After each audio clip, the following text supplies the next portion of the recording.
There is a guest who goes by the name Elijah, who has been featured by We Need to Talk podcast that is hosted by Ezekiel. And he got to share some very interesting and also, then again, very eye opening insights about positions of spiritual fathers. There has always been a lot of arguments about coverings, arguments about who a spiritual father is or how are they supposed to be like, because sometimes you give someone the title of a spiritual father, but then again, just the controversy that follows their names, the fruits that they are bearing, and then you wonder, okay, is he really a father? And if he is a father, because you see, this is supposed to be a father in the Lord, but it looks like they have cut off the Lord. So what is left then? See, so just a bunch of a lot of confusion, and also there are people who use these titles, these father titles, sons titles, just for them to be able to have control on people, not necessarily because they are looking at mentoring them or making them to be able to grow even further in Christ, but rather these are just titles that some people pick so that they can be able to have control on others, manipulate others, have all these sons who are working tirelessly for them, because at the end of the day, they are sending those tithes that they have uh, are collected. They're sending those offerings, whatever they have collected, now they're sending to their papa. Sometimes if you get to understand how some of these churches are structured, I'm telling you, you will be very shocked. So this here is going to be a very important video, and I want us just to jump straight right in. Honestly, on a practical level, and this is why I really love, how I was raised. And you're hearing me talk a lot about how I was raised because really we need to address, like never before, the fact that we are in an unraised generation. Lord. When it comes to the emerging voices of ministers, and we're having babies raising babies, and we're not having seasoned fathers raising. And when I say seasoned fathers, I know in America that means many different things now, because people claim to be fathers but they don't have spiritual authority. That doesn't make sense. How are you going to say you're a spiritual father but you're not spiritual? The last time you saw in the spirit was when you first got saved. I don't respect anyone who says that they're a spiritual father and they don't hear or see nothing. And you could see when they don't hear or see anything, because they're carnal. A man of the spirit has. Yeah, and also sometimes you just wonder, if someone is a spiritual father, then all of a sudden, all these scandals, all these controversies, they're the ones even who are they're eating their own flock, and then you wonder, okay, you're supposed to be the father. So what example are you setting? What example are you setting for your sons? No wonder even most of these sons who follow these fathers, it is just the same pattern. If, for example, you'll see that they're sleeping around, that will just be the same pattern. You'll see that with the fathers, you'll see that with the sons. If they are the ones who are preaching about, come for you to be able to get this blessing, you need to give $2,000, you'll see the same pattern also with the sons. So what type of teaching are they teaching? Is it God? Is it God's word, or rather just their own things? The fruit of the spirit: gentleness, meekness, self-control. They're not someone who's controlled by their appetites and their vices. No, but I'm saying, but you call yourself a spiritual father. Listen, your great accomplishments in life don't mean you are a father in the church. That doesn't mean you're a father in the church. What? First of all, the Bible already tells us don't call any man father. We've not even begun to break that down theologically. That in itself is a whole different realm of conversation. But what constituted the apostles to be called fathers? These were men who walked with the living God, the Lord Jesus Christ. These were apostles of the Lamb. And now today, what many of us call spiritual fathers is no different from people, as I said, who are CEOs, great business builders, right? Great men who left their careers and transferred their career abilities into Christian organizational development, 501c3 cultivation, right? And we call that spiritual father, but they can't see a thing. Can't see a thing. Can't see my devils. Can't see my dysfunction. Can't see when my ambition has overtaken me. Now, I'm not saying that's everybody, of course not. But it's rare to find now. Now it's rare to find fathers who don't need their sons.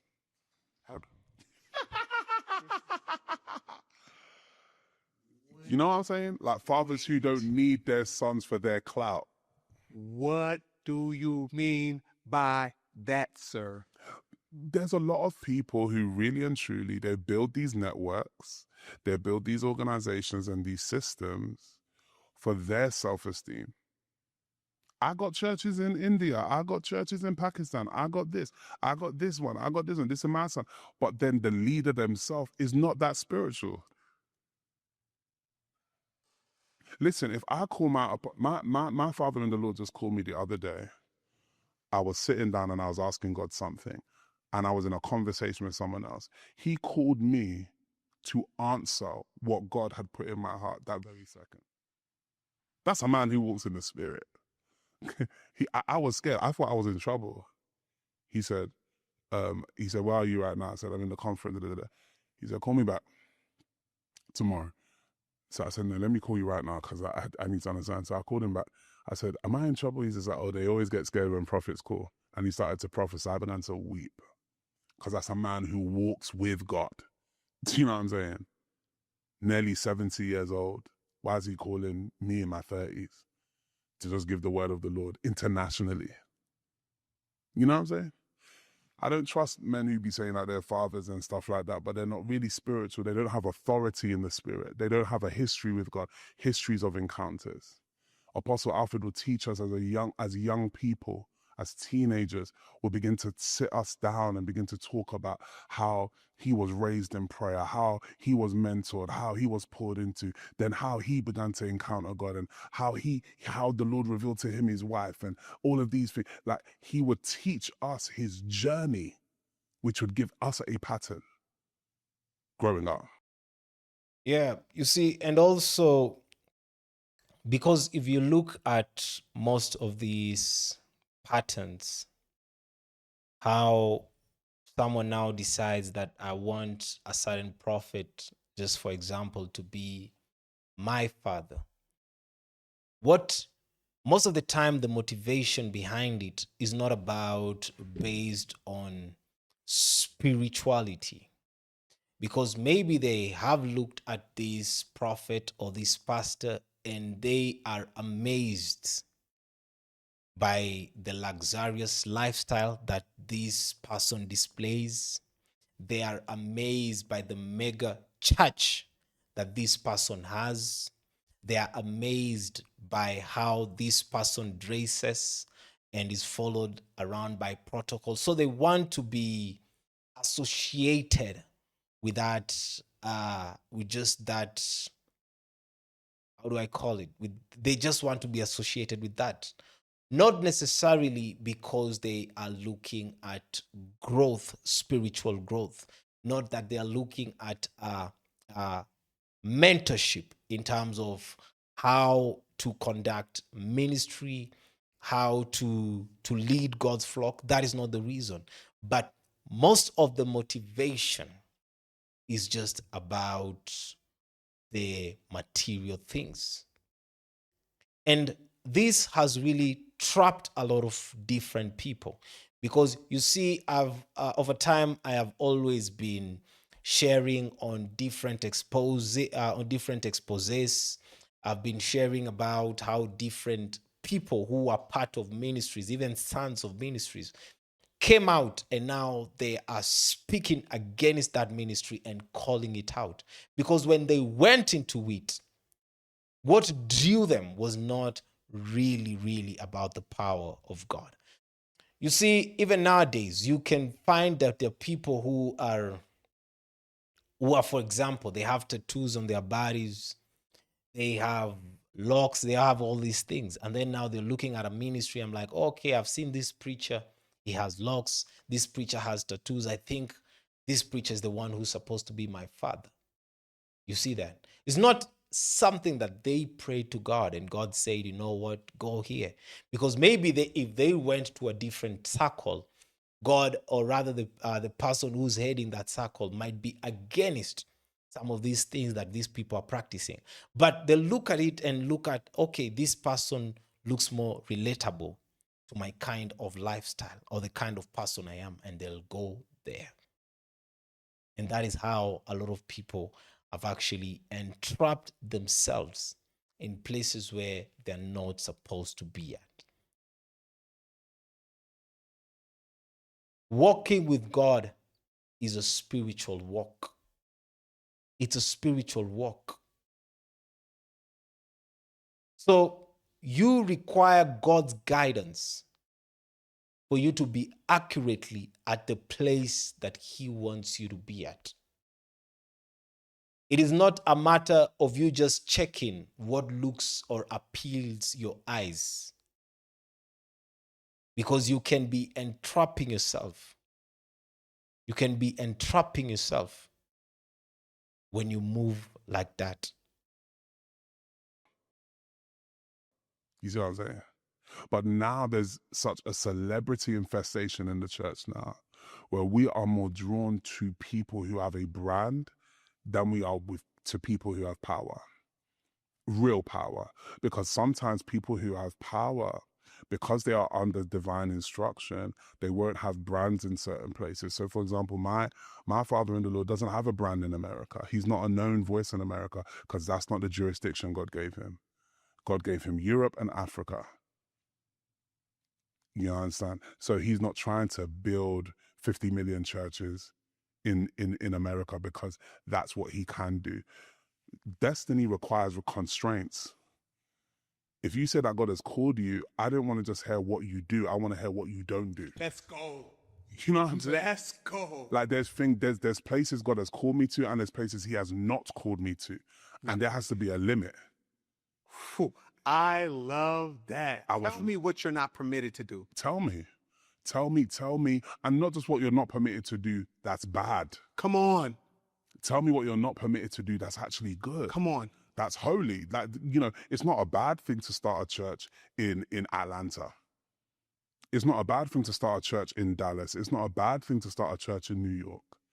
But just because I can, and just because I have the finances, that doesn't mean that I'm supposed to, because the energy that I should be using to fulfill the will of God, I'm now overextending myself, which is the reason why 2 Corinthians 12 tells us that Paul was given a minister of Satan, that he will be buffeted and would not push himself beyond his measure. That word measure there is matron. It means sphere of influence. It means God-given territory. God allowed a level of oppression to hit Paul so that he would not go beyond the limits of what God had called him to. That's crazy. And we don't have ministers who are tormented enough. We don't. You're gassed. You're too gassed. You're too excited. It is possible to be too big for God. It is possible to build too much. It is possible for you to expand. And that's why we got a whole lot of young people emerging that are not mentored and not developed, because the men who should be in certain territories pouring are running helter-skelter all over the place trying to build their industry, instead of really concentrating on who God had called them to. Somebody just did a video the other day speaking about a crusade that took place in Charlotte, North Carolina, many years ago. And at this crusade, it was packed. There was a man that was preaching the gospel of the love of God. It was a packed crusade. But there were two 14-year-old boys that were trying to get into the crusade. They couldn't get in because there were no seats. The two 14-year-old boys walked away And as they were walking away, an usher ran and said, "Hey, we can find a place for you two to be seated in this crusade." The usher made provisions, found a place, and got them seated, and they gave their lives to Christ that day.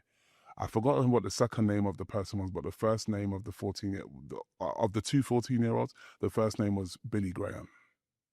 Billy Graham got saved that day by being in the right place at the right time. Who knows what the impact of your ministry could be if you would just pour where God tells you to pour, invest where God tells you to invest, spend time where God tells you to spend time, do what God is calling you to do in the territory He's calling you to do it. And you will never know what fruit is going to be born, who is going to be saved, who's going to give their life to Christ, who's going to be transformed, who is going to be the next biggest evangelist.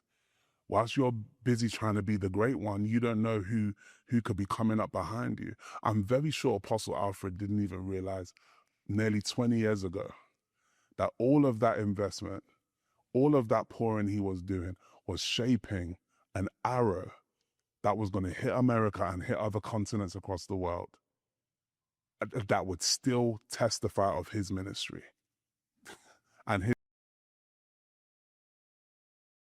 You know, that is why it's key before you make any spiritual agreement with yourself. What I mean by that, I mean by when you decide that this is my spiritual father, this is my spiritual place of worship, this is the altar that I have selected, you need to create time in prayer and allow God to be the one to guide you. You have to allow God to be the one to guide you on where exactly He wants you to be. You know, He said it in the book of Jeremiah. Remember, He told Jeremiah that He knew Jeremiah even way before he got on this earth. And not just knowing, but rather there was already a plan. Right now, there's a plan for your life. There is no one in this world that God does not have a plan for. There's no one. He just didn't create you for nothing. And then now you're just showing up here and then trying to figure out life. No. It's just that people are not always on the same communication channel with God. So people tend to go on a different route and neglecting the source, who God is the source. So that's why the reason why you see that even you can just imagine the number of people who are abused in churches, abused in ministries. Did God send you there? Did God tell you that that's where He wants you? You see. But if we are just drawn by brands, we are just drawn by the outward appearance of things, then that is how we end up making very bad decisions that concerns us. So this is a wake-up call. This is a wake-up call for us to seek the Lord for our guidance. To seek the Lord for our guidance. Let us just not be too quick to call people fathers, to go ahead and then we're starting to bow down to people. Let us not be quick to do those things. Let us be quick to seek God's guidance.